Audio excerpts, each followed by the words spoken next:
Tenemos más de 2 millones de personas infectadas en el mundo, más de 166,000 muertes.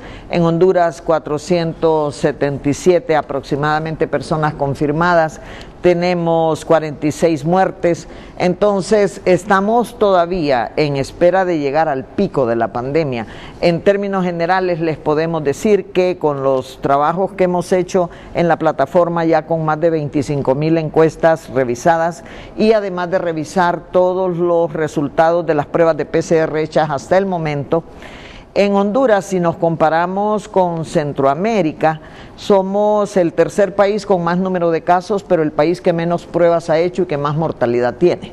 Aparte de eso, podemos decir que tenemos cerca del 15 al 20% de la población infectada, y eso significa más de 1 millón de personas infectadas.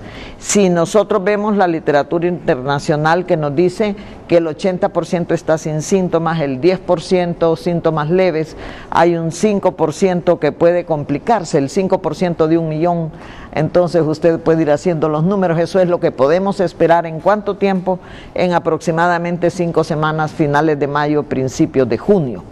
Eso así en términos bien globales. Y ahora sí vamos ya con las gráficas para que la población comprenda mejor el planteamiento de los doctores Elsa Palou y Manuel Sierra esta mañana en Frente a Frente. Doctor Sierra. De hecho, en esta gráfica presentamos, Renato, a la izquierda los datos que compartimos en el último programa de televisión y luego 11 días después, prácticamente en aproximadamente unos 12 a 13 días, el número de casos se ha duplicado en el mundo. O sea, lo cual es alarmante. Y volvemos hacia atrás. Y luego algunas cosas interesantes, o sea, Estados Unidos duplicó el número de casos.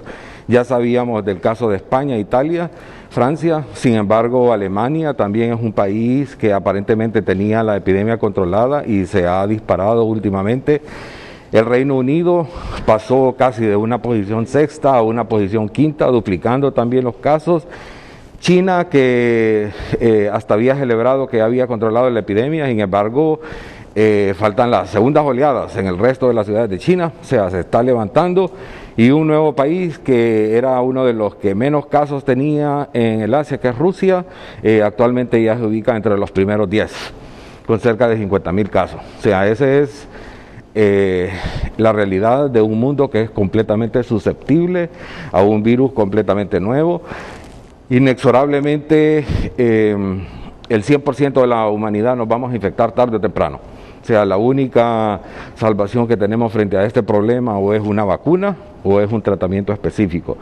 Mientras tanto, lo que nos resta es cuidarnos, guardar las medidas de bioseguridad que nos han estado repitiendo y sobre todo respetar las normas de contención. La siguiente. ¿Cómo amaneció América? O sea, porque siempre vamos en ese orden. Entonces, las noticias para América no son nada buenas también. Que estamos ya cerca de los 900,000 casos. Si ustedes miran a la izquierda, según el reporte de la Pan American Health Organization, la Organización Panamericana de la Salud, hay coronavirus en todos los territorios de las Américas.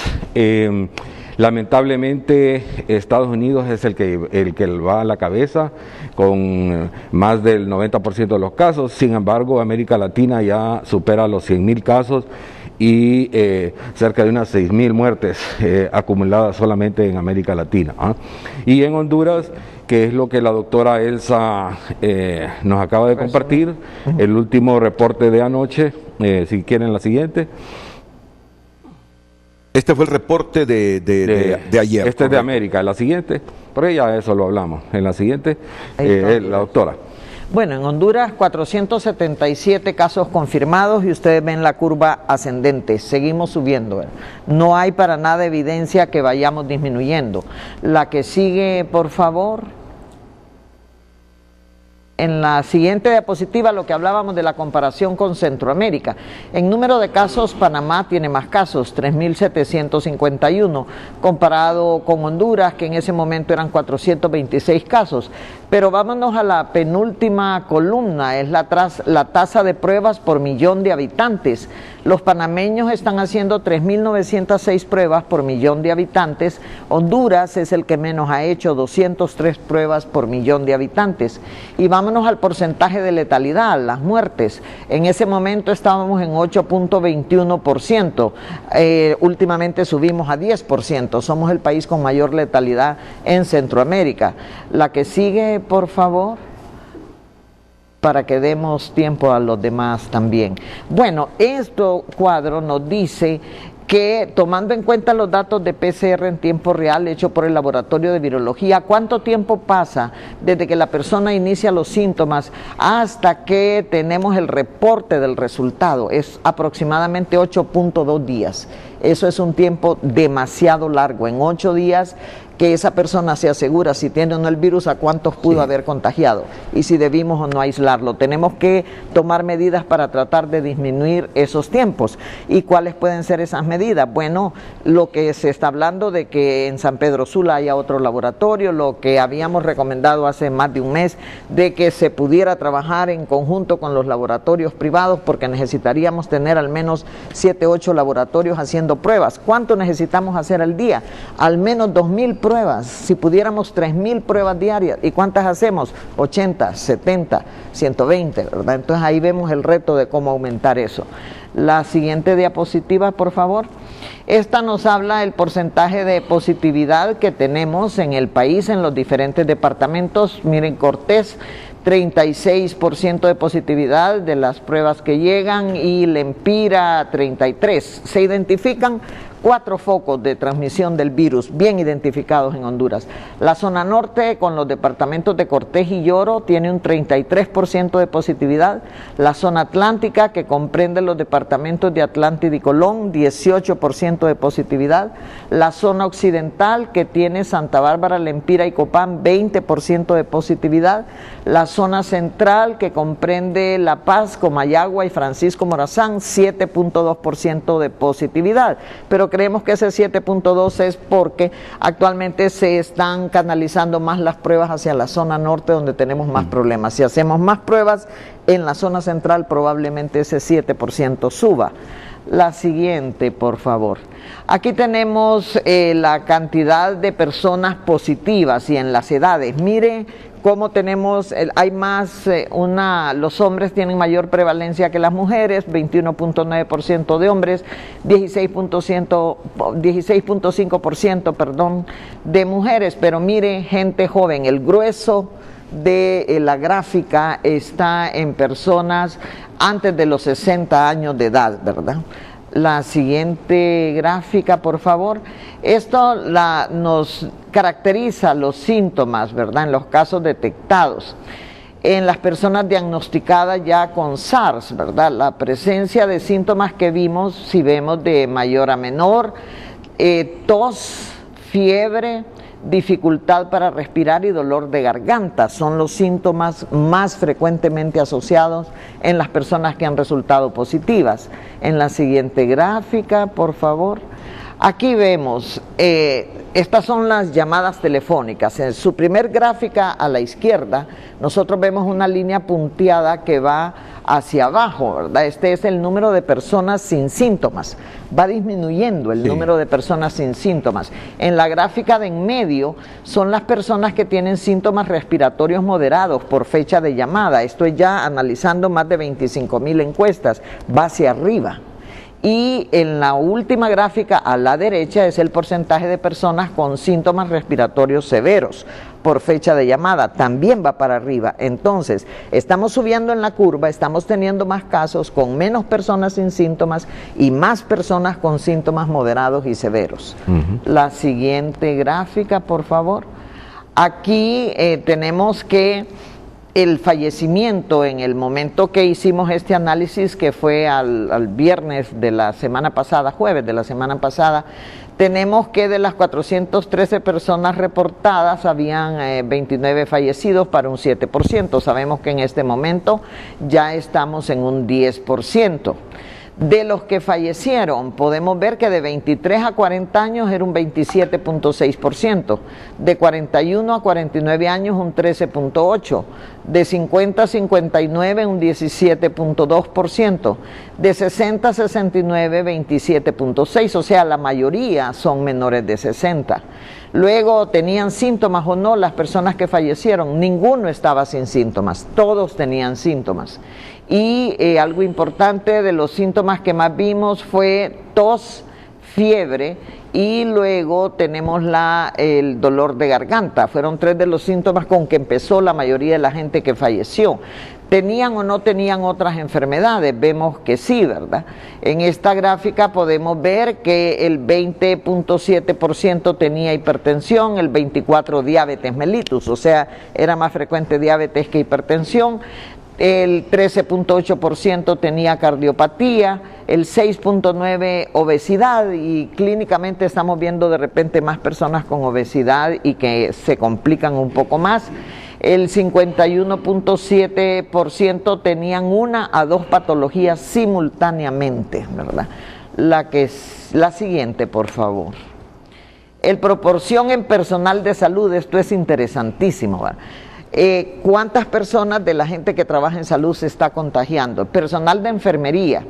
Tenemos ahorita un 23.3% de las enfermeras en el sistema de salud con infección comprobada. 37 muestras de 159 examinadas. Personal médico.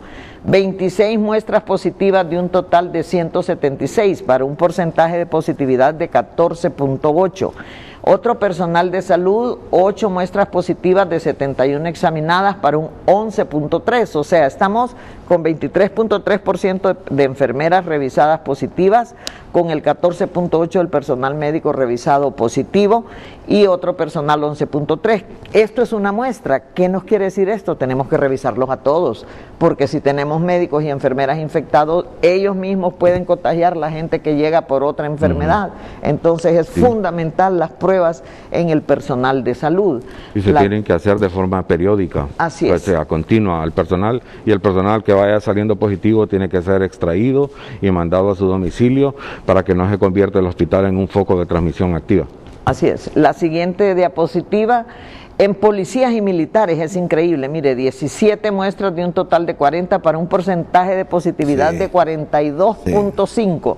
Nosotros hemos propuesto ya días que se hagan las pruebas de la que tengamos, sea el PCR, que creo que ya vamos a tener finalmente los kits de extracción, poder hacerlo en policías, en militares, en personal de salud y en las áreas donde tenemos más personas infectadas, con un 42.5% de la muestra. Yo miro a Renato un poco preocupado, pero los datos reflejan, o sea, focos de transmisión ya en todos los rincones del país, diversas poblaciones alcanzadas, personal de salud con cifras altas en las enfermeras, en el personal médico, en el personal de apoyo, los policías que han sido examinados, casi la mitad de ellos positivos por COVID. Entonces eso nos hace reflexionar sobre la situación realmente peligrosa que vivimos en el país, la importancia de mantener las medidas de contención todavía y no liberar zonas del país hasta que no dispongamos de pruebas que nos garanticen qué zonas se pueden liberar y qué zonas todavía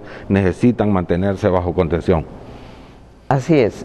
Tenemos otra diapositiva que si podemos ver, por favor. Bueno, tomando en cuenta la tasa de crecimiento de positividad y usando una herramienta predictiva que es un modelo de regresión lineal, hemos trabajado en consenso con un especialista brasileño, un PhD en bioestadística, para que nos ayude a analizar todo esto, y se estima que en un lapso de 50 días, que es finales de mayo, primera semana de junio, se puede alcanzar una tasa de infección de 15% en la población general. De los 9 millones que somos. De los 9 millones. Entonces, póngale 1 millón fuera, de los 8 millones, digamos. De los 8 millones. Y ahí tenemos las cifras en la siguiente diapositiva. Manuel, si quiere seguir. O sea, hemos probado diversos modelos, o sea, este es un modelo que es un modelo de regresión bien simple, hemos probado modelos lineales, compartamentales, que son un poquito más complejos. También probamos un modelo que se llama bayesiano, que es una teoría de probabilidad condicionada, y todas más o menos coinciden. Si tuviéramos más o menos un 20% de tasa de infección, que nosotros consideramos que es bien conservadora, en los 3.5 millones de personas que viven en los centros urbanos de Honduras tendríamos 700,000 personas infectadas con el SARS-CoV-2. 80% van a ser asintomáticas o con síntomas leves, equivalentes a 560,000 personas, 15% con síntomas severos, que requieren hospitalización, equivalentes a 105,000 personas, 5% en estado crítico, que requieren ser ingresadas a UCI, equivalentes a 35,000 personas, y 25% de ellas requerirían ventilación mecánica, equivalentes a 8,750 personas. Siguiente. Tomando en cuenta la disponibilidad de camas en UCI y las salas de hospitalización en Honduras, estima que el 95% de las personas que requieran unidades de cuidados intensivos van a morir. O sea, más o menos unas 33,000 personas. Y hasta un 50% de las personas que tengan síntomas severos y que requieran hospitalización, o sea, aproximadamente 52,000 personas. Nos habla de una cifra entre unos 75,000 a unas 85,000 muertes posiblemente que ocurran en los siguientes meses en el país, si no se toman las medidas y se intensifican las medidas de contención y de precaución y de bioseguridad en el país. Y estas son las recomendaciones que nosotros hacemos en base a esas consideraciones, doctora. Ahora, ningún país hasta el momento lleva esa cantidad de muertes, ¿verdad? No, Estados Unidos es el mayor, no sé si ya pegó a los 40,000. Está cerca. Con la capacidad hospitalaria y de infraestructura que tiene Estados Unidos. Este es un escenario que no es que nosotros decimos se van a morir los 55,000. Este es un escenario factible en base a los datos que tenemos hasta este momento. Y creo que la responsabilidad de todos es tratar de que no llegara a este escenario, de disminuir las posibilidades. Y la manera de disminuirlo son las medidas de contención, que ya sabemos que afectan económicamente, es cierto, ¿verdad? Y tenemos que ver la manera de recuperar esto. Pero así es como estamos. Todas las cifras que tenemos de las pruebas que se han hecho, de las encuestas que se han revisado, nos dicen 15 a 20% de la población infectada. Si podemos regresar a esa antepenúltima gráfica, por favor, producción, porque bueno, es el escenario que ni Odile Fernández, ni el doctor Manuel Sierra, ni la doctora Elsa Palov, ni nadie aquí quisiéramos tener. Si podemos darle un poquito más de antecedentes, la gráfica anterior y después esta del posible escenario. De 3.5 de personas que viven en los centros urbanos de Honduras. 3.5 millones, sí. Un 20% de infección de esos 3.5 millones son 700,000 personas infectadas. En todo el mundo el 80% se mantiene sin síntomas o síntomas leves, eso es 560,000 personas. Para los hondureños que todavía les falta comprender el término asintomático, que tienen el virus pero no dan ninguna señal de tenerlo. Ellos no sienten nada y siguen transmitiendo el virus, ¿correcto? Así es. El 15% desarrolla síntomas que requieren hospitalización, eso equivaldría a 105,000 personas requiriendo hospitalización. No podemos con toda esa cantidad de personas.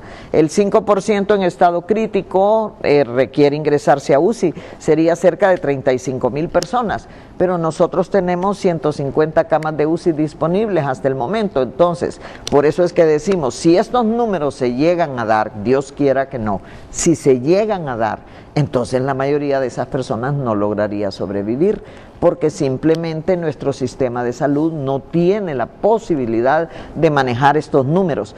Y eso es lo que hemos visto en varios países con sistemas de salud robustos. Ahora, ¿qué cosa es esperanzadora?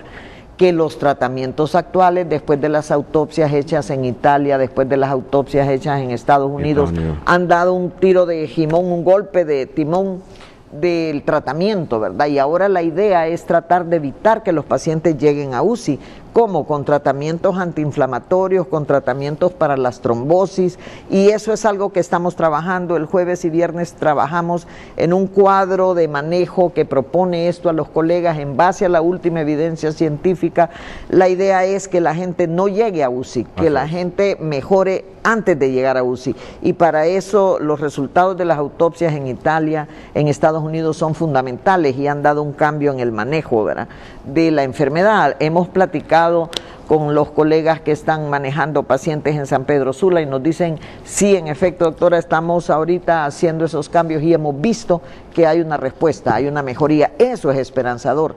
Y también es esperanzador el hecho de que si nosotros mantenemos, vaya, supóngase que por razones económicas el país abre, pero cada persona tendrá que cuidarse a ella misma y a su familia, tendrá que buscar la forma de cómo cuidarse, ¿verdad? Porque estos son los escenarios posibles, le digo, hasta hablando, mostrándole los datos a este señor con un PhD en bioestadística muy reconocido en Brasil, estos son los escenarios. Correcto, entonces 35,000 que requerirían UCI, sigamos con esa gráfica, pero solo tenemos 150 respiradores mecánicos, o sea que si se plantea este escenario, solo 34,850 personas se quedarían sin UCI porque no las hay, solo podríamos atender de 35,150.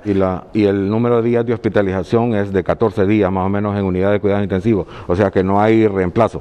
Y con el nuevo tratamiento ha bajado a 7 días. Y a 7 días aún pero así. Acuérdese que en UCI no solo hay COVID, en UCI hay personas que tuvieron accidentes, que se enfermaron de trombosis en los pulmones, que se infartaron y tuvieron que hacerse procedimientos cardíacos. O sea, las camas de UCI no son solo para COVID, esas 150 camas es para todo.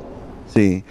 Hace unos 2 meses, cuando comenzaron a hacer proyecciones, viene Mario Landa y me dice, mire, le tengo una exclusiva.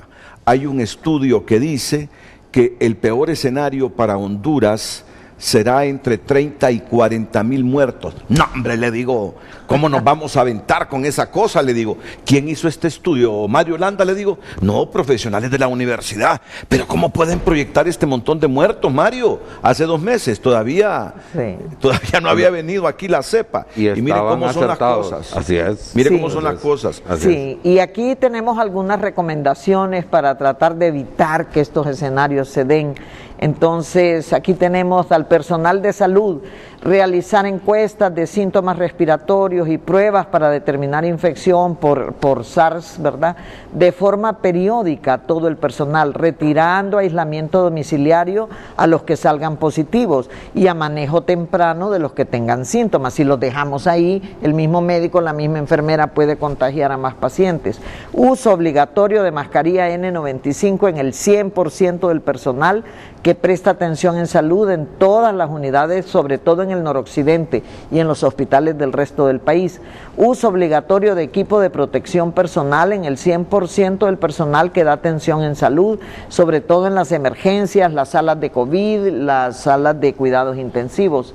Instruir al personal de salud de la CESAL y del Seguro Social para que reporten los casos atendidos a nivel nacional con sistemas respiratorios, los fallecimientos, a las plataformas que tenemos, porque eso va a ayudar a que podamos afinar pronósticos. La siguiente diapositiva, por favor. Esto son las recomendaciones, ahí están. Y a la población general, difundir masivamente el uso de la plataforma telefónica para identificar de forma temprana casos con síntomas que requieran asistencia y agregados geoespaciales que guíen los estudios de prevalencia. Nosotros con esta plataforma podemos decir en qué aldea, en qué ciudad, en qué cuadra están las personas que tienen los síntomas. Eso le tiene que ayudar a salud para saber a dónde tiene que actuar y además a dónde tenemos que ir con las pruebas, hacerle las pruebas de inmediato. Honduras necesita hacer de 2,000 a 3,000 pruebas diarias si quiere saber cómo está realmente, y necesita hacerlo en el norte, necesita hacerlo en el occidente y también en la región central, que son las 3 áreas del país más complicadas. El acceso a pruebas de diagnóstico rápido de anticuerpos y PCR en la población es fundamental.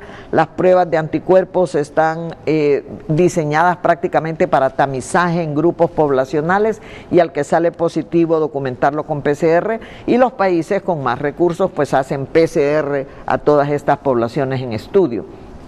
Fortalecer la estrategia de contención en los 4 focos geográficos de transmisión. Estamos hablando de la zona norte, la zona occidental, el centro del país. Uso de mascarilla obligatoria en lugares públicos, lavado frecuente de manos con agua y jabón, y en caso alterno con alcohol gel. Realizar un mapeo de la prevalencia de infección por el virus SARS-CoV-2 a través de PCR y pruebas rápidas. Y la que creo que era la última. Esa es la última, sí. Y esto nosotros, o sea, no queremos sonar apocalíptico, ¿verdad? Pero en realidad esto es, hemos hecho varios modelos matemáticos, hemos investigado con gente con PhD en estas áreas en otros países, y esos son los números. Queremos disminuir esos números. Yo sé que no es fácil, yo sé que se necesita que la economía no colapse, porque en el mundo entero está colapsando, se prevén crecimientos negativos en todo el mundo. Según escuchaba a los economistas, en Honduras el peor escenario es un decrecimiento de hasta 13% o 3% en el mejor de los casos. Pero bueno, estos son los números en cuanto a salud, ¿verdad? Y tenemos que buscar una forma. La forma más racional, creemos, es hagamos pruebas en estos lugares que sabemos que tenemos problemas, y en base a resultados de pruebas decidamos dónde se afloja y dónde se aprieta, porque esa sería la manera más científica de abordar el problema. ¿Ya has sabido cuándo se van a aplicar ya esos PCR que trajo el Banco Centroamericano? Pues hasta que donde regaló, yo, ¿no? Sí, que regaló el banco, pero también el Estado, según entiendo yo, compró más pruebas de PCR. Sí. El problema es que no estaban los kits de extracción, Sí. pero según entiendo ya van a venir esos kits. Nuestra recomendación es hacerlo de inmediato. Sí. ¿Y dónde hacerlos? En San Pedro Sula, en Cortés, en Atlántida, en Lloro, en Colón, en Tegucigalpa, en personal de salud, en policías y en militares. Como personas prioritarias. Como personas prioritarias. Porque es impresionante ese dato que ustedes dan de los policías. No, sí, casi la 42, mitad de las sí. 42 pruebas y casi la mitad de Casi la mitad infectados. positivas. Sí, Así es. sí. Así es. De los que se muestrearon. Por tanto, hagámosle a todos, a ver cómo andan todos, pues. Y lo esperanzador son los medicamentos Los tratamientos para evitar nuevos, inflamaciones. los tratamientos para evitar inflamación, el manejo de la trombosis generalizada, que fueron los hallazgos de autopsia en Italia, en Estados Unidos. Ese tratamiento redireccionado se ha visto que ha disminuido la mortalidad, ha disminuido la necesidad de UCI. Los países pobres, hace poco salió una publicación, los países pobres como nosotros nos recomendaban, miren, no se esfuercen en tener todos los ventiladores mecánicos, va a ser imposible para ustedes. Va a ser imposible. ¿Qué traten de hacer? Traten de que la gente no tenga que ir a UCI. ¿Por qué? Porque ustedes no tienen suficiente UCI. Y en efecto, con los nuevos tratamientos, eso es lo que se está tratando de hacer. Precisamente hoy, saliendo de este programa, vamos a ir a afinar las propuestas que tenemos, tomando en cuenta esos nuevos tratamientos, para presentárselas a los colegas en el país y que podamos lograr manejar a la gente más temprano, con los nuevos esquemas de tratamiento para evitar las personas que necesiten cuidados intensivos. Sí, doctor. Yo quiero recalcar algo que la doctora Elsa también está enfatizando, y es el manejo temprano. O sea, nosotros queremos que la plataforma telefónica se convierta en un instrumento temprano de detección de personas con síntomas respiratorios. Es una plataforma completamente gratis, las direcciones las comparten constantemente en la televisión. Desde el momento en que usted llama a esta plataforma, usted está siendo georreferenciado, está siendo registrado en una base de datos, está conectada con el SINAGER, con un call center donde hay médicos las 24 horas, y en el caso de que usted tenga síntomas respiratorios, un médico la va a llamar la va a evaluar y va a decidir si usted necesita ser ingresado en un hospital, necesita ser evaluado, necesita una ambulancia que lo lleve a un centro más complejo. Pero lo más importante que nosotros estamos apostando, como dice la doctora Elsa Palou, es al manejo temprano en casa, evitando la necesidad de que la gente se hospitalice y que vaya a UCI. Entonces es importante que la gente colabore con nosotros, claro, porque en estos momentos en que estamos en contención es bien difícil la comunicación, pero el 95% de los hogares tienen un teléfono móvil, un teléfono celular. Entonces, por favor, comuníquense, pueden llamar cuantas veces quieran y el sistema está completamente a disposición de la población. ¿A dónde es que se comunica la gente? Se comunica a www.encuestashonduras.com, lo puede hacer desde celulares y lo puede hacer desde tablets o computadoras. Queremos dejar bien claro algo, nosotros no somos gobierno, nosotros somos un grupo de personas, infectólogos, epidemiólogos que trabaja en la plataforma georreferenciada que prestó Ingeniería Gerencial. Entonces, sí, nosotros según nuestros hallazgos los comunicamos y les sugerimos al Estado. Creemos que hay que hacer esto, que hay que hacer aquello. El Estado decide si acepta o no las sugerencias. Y me parece que eso es importante de aclarar. Y es loable lo que hacen los médicos que están en la plataforma, la doctora Palou, el doctor Sierra. Trabajan por el bien de todos nosotros, ad honorem, ellos no ganan absolutamente nada, simplemente su conocimiento científico lo ponen al servicio de Honduras en esta pandemia. Así que yo los invito para que ustedes se conecten con esta plataforma y les den toda la información porque en algo nos va a servir. Sí había noticias esperanzadoras, sí, claro. Sí hay noticias esperanzadoras y es ese tratamiento para evitar que la gente progrese y se agrave. Sí,